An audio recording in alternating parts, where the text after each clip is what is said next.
ഹരേ കൃഷ്ണ. എല്ലാവർക്കും മാധവത്തിലേക്ക് സ്വാഗതം. ഇന്ന് നമ്മൾ മഹാഭാഗവതത്തിലെ ഒരു പ്രധാനപ്പെട്ട ഭാഗമാണ് പറയുന്നത്. അധികം ആളുകൾ ഈ കഥ ചിലപ്പോൾ കേട്ടിട്ടുണ്ടാകില്ല. ശ്രദ്ധയോടുകൂടി നിങ്ങളൊന്ന് കേട്ടു നോക്കൂ. ചിലർക്കൊക്കെ അറിയാൻ സാധിക്കും. പക്ഷേ എനിക്ക് തോന്നുന്നു അധികം ആളുകൾ ഈ കഥ ചിലപ്പോൾ കേട്ടിട്ടുണ്ടാകില്ല. ഒരിക്കൽ ദുര്യോധനൻ തൻ്റെ പുത്രിയായ ലക്ഷണയുടെ വിവാഹം തീരുമാനിക്കുകയാണ്. ലക്ഷണ അതിസുന്ദരിയായ ഒരു കന്യകയാണ്. അപ്പോൾ ലക്ഷണയ്ക്ക് അനുയോജ്യനായ ഒരു വരനെ കണ്ടെത്തുന്നതിനായിട്ട് ദുര്യോധനൻ ഒരു സ്വയംവരം നിശ്ചയിക്കുന്നു.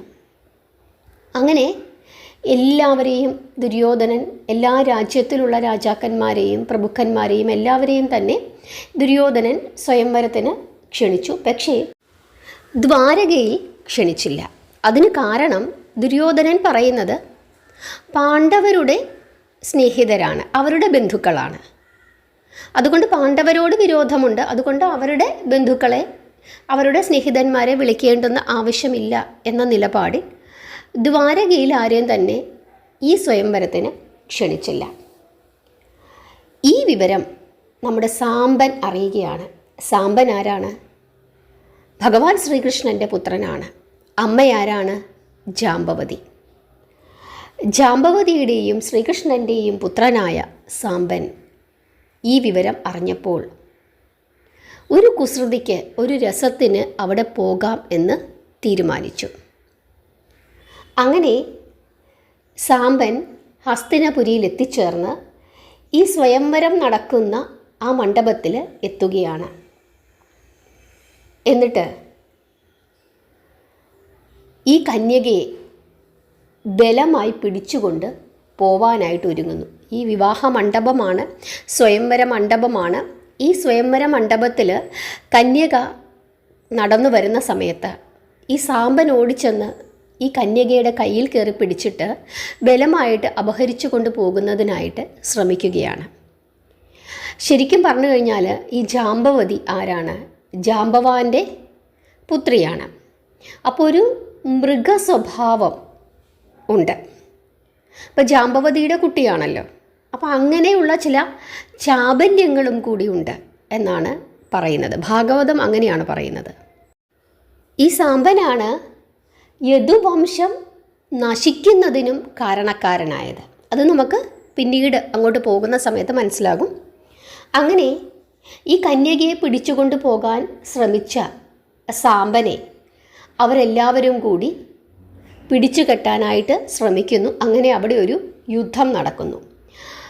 ധാരാളം ആളുകളെ ഈ സാമ്പൻ വധിക്കുന്നുണ്ട്. പക്ഷേ ഭീഷ്മർ, ദ്രോണർ, കർണൻ, ശല്യർ, ശകുനി അങ്ങനെ തുടങ്ങിയ ധാരാളം യോദ്ധാക്കന്മാർ അവിടെ ഉള്ളതുകൊണ്ട് അവരോടൊന്നും എതിർത്ത് നിൽക്കുന്നതിനായിട്ട് ഈ സാമ്പന് കഴിഞ്ഞില്ല. അങ്ങനെ സാമ്പനെ അവർ പിടികൂടി കാരാഗ്രഹത്തിൽ അടച്ചു. സാമ്പനെ ഇവിടെ പിടികൂടി കാരാഗ്രഹത്തിൽ അടച്ചു എന്നുള്ള വാർത്ത നാരദർ ദ്വാരകയിൽ ചെന്ന് പറയുന്നു. ഇത് കേട്ടപ്പോൾ ഭഗവാൻ ശ്രീകൃഷ്ണന് വലിയ ദേഷ്യം തോന്നുകയും പടയോടുകൂടി ഹസ്തിനപുരിയിലേക്ക് പോകാനായിട്ട് തീരുമാനിക്കുകയും ചെയ്തു. ഭഗവാൻ ഇപ്പോൾ ഹസ്തിനപുരിയിലേക്ക് പോയാൽ അവിടെ വലിയ യുദ്ധം നടക്കും എന്നും അതിൻ്റെ ഫലമായി ചിലപ്പോൾ ഹസ്തിനപുരം തന്നെ ഇല്ലാതാകും എന്നും ആര് ഭയപ്പെടുകയാണ്? ബലരാമൻ ഭയപ്പെട്ടു.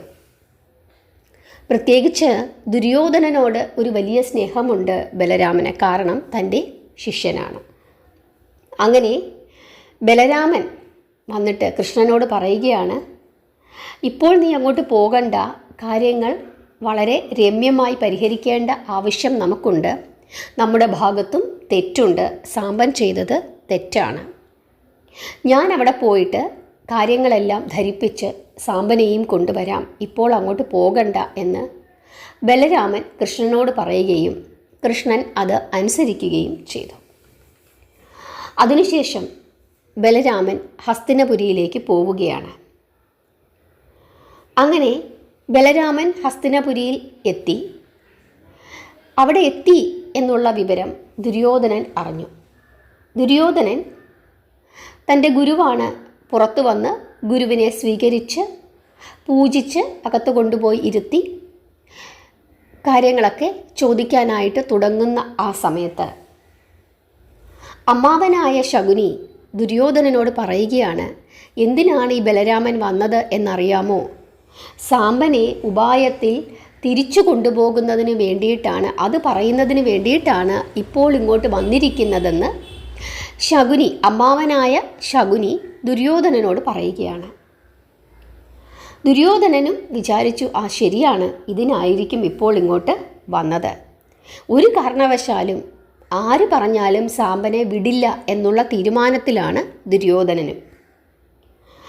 അങ്ങനെ ഇങ്ങനെ വർത്തമാനം പറയുന്ന കൂട്ടത്തിൽ ബലരാമൻ ദുര്യോധനനോട് പറയുകയാണ്, പലരും ചേർന്ന് ഒരു ബാലനെ വഞ്ചിച്ച് ബലമായി പിടിച്ച് ബന്ധിച്ച് കാരാഗൃഹത്തിൽ അടച്ചിരിക്കുന്നു എന്ന് ഞാൻ അറിയുന്നു.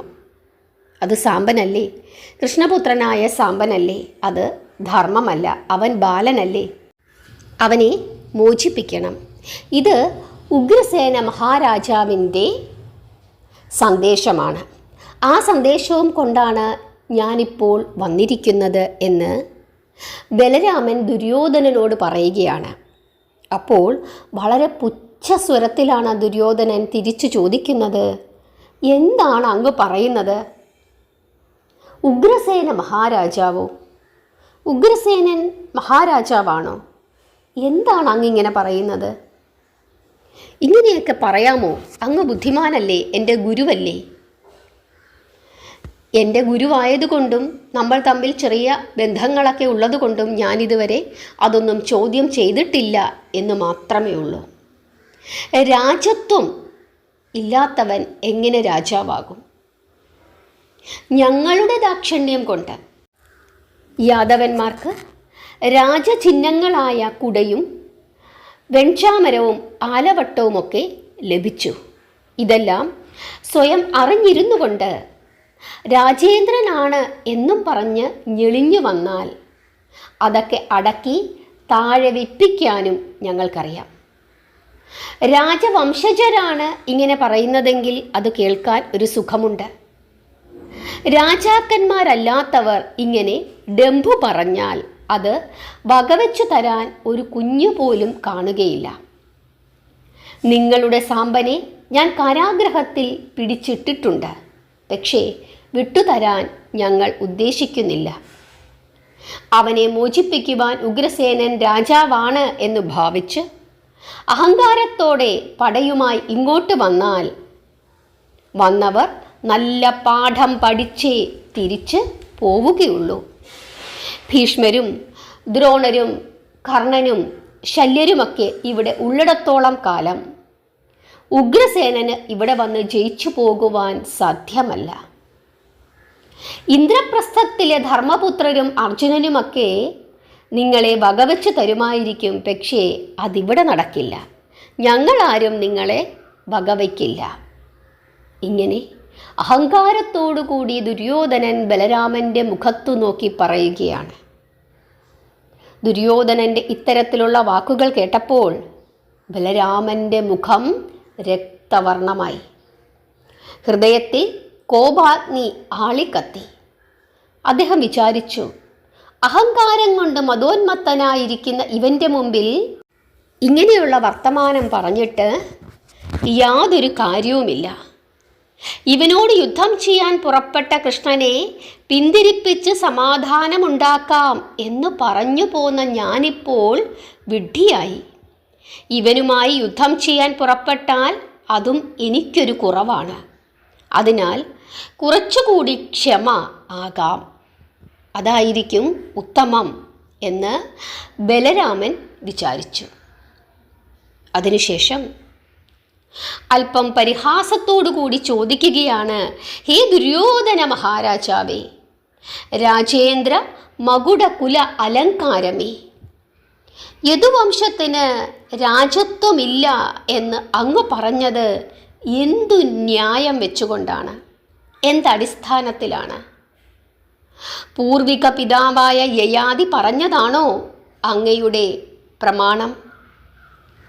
മാഹിഷ്മതി മന്നവ ശിഖാമണിയായിരുന്ന കാർത്തവീരാർജുനൻ യദുവംശജൻ അല്ലായിരുന്നോ? വൃഷ്ണി ആരായിരുന്നു? അന്ധകൻ ആരായിരുന്നു? ആഹുകൻ ആരായിരുന്നു? വൃഷ്ണികൾ ചെരുപ്പുകളും നിങ്ങൾ രാജകിരീടങ്ങളുമാണ് അല്ലേ? അങ്ങനെയാണോ നിങ്ങൾ ഉദ്ദേശിച്ചു വച്ചിരിക്കുന്നത്? ഇന്ദ്രലോകത്തു നിന്നും സുധർമ്മയും പാരിജാതവും വരുണനിൽ നിന്നും ശ്വേത അശ്വങ്ങളും ലഭിച്ച ഉഗ്രസേനൻ രാജാവല്ലേ? ഈ ലോകത്തിൽ സർവോന്നതമായ സുധർമ്മ എന്ന ദേവസഭാതലം ലഭിച്ചത് ഉഗ്രസേന മഹാരാജാവിനല്ലേ? അങ്ങനെയുള്ള രാജാവിനെയാണോ നിങ്ങൾ ചെരുപ്പ് എന്ന് പറയുന്നത്? നിങ്ങൾ വലിയ രാജാക്കന്മാരാണ് അല്ലേ? നിങ്ങളുടെ ഉത്ഭവം എവിടെയാണ്? അതാലോചിച്ചാൽ നിങ്ങൾക്ക് രാജത്വമുണ്ടോ? നിങ്ങൾ വെറും ഹീനജാതരല്ലേ? നിന്റെ രാജ്യവും രാജധാനിയും എവിടെ കിടക്കുന്നു എന്നു ഞാനിപ്പോൾ കാണിച്ചു തരാം. ഇങ്ങനെ ബലരാമൻ പറഞ്ഞിട്ട് ക്ഷമ വെടിഞ്ഞ് ഉഗ്രകോപത്തോടുകൂടി ബലരാമൻ എഴുന്നേറ്റ് തൻ്റെ കലപ്പയുടെ അഗ്രം ഹസ്തിനപുരത്തിൽ ഊന്നിക്കൊളുത്തി ഒന്ന് ശക്തിയായി വലിച്ചു. അപ്പോൾ ഹസ്തിനപുരി ഒരു വശത്തേക്ക് ചരിഞ്ഞു. അതുകണ്ട് നഗരവാസികൾ ആബാലവൃദ്ധം പരിഭ്രമിച്ച് കൂട്ട നിലവിളി മുഴക്കി. സർവജനങ്ങളും സംഘർഷണന്റെ ചരണപാദ പങ്കജങ്ങളിൽ വീണ് രക്ഷിക്കണമേ രക്ഷിക്കണമേ എന്ന് സങ്കടത്തോടു കൂടി അപേക്ഷിച്ചു, അദ്ദേഹത്തെ സ്തുതിച്ചു.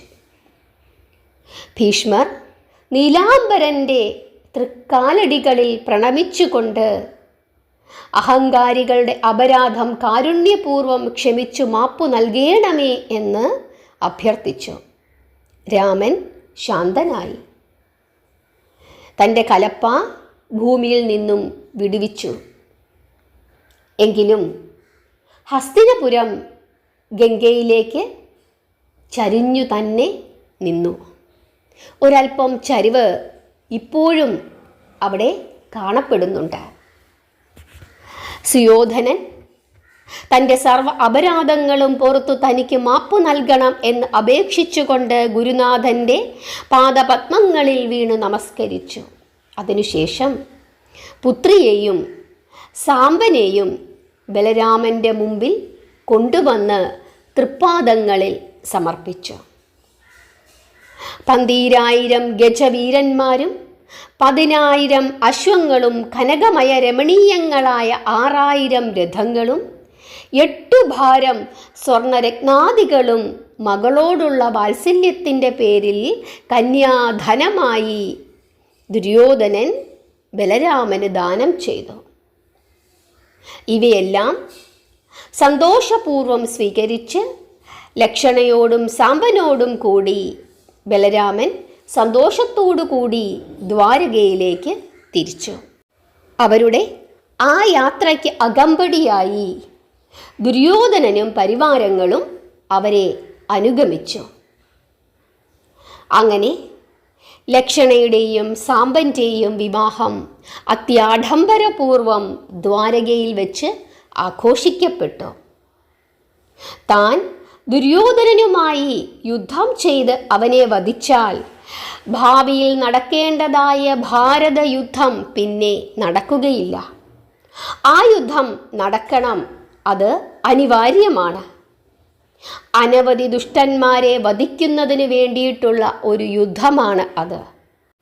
ആ യുദ്ധത്തിൻ്റെ സൂത്രധാരകൻ താനാണ്.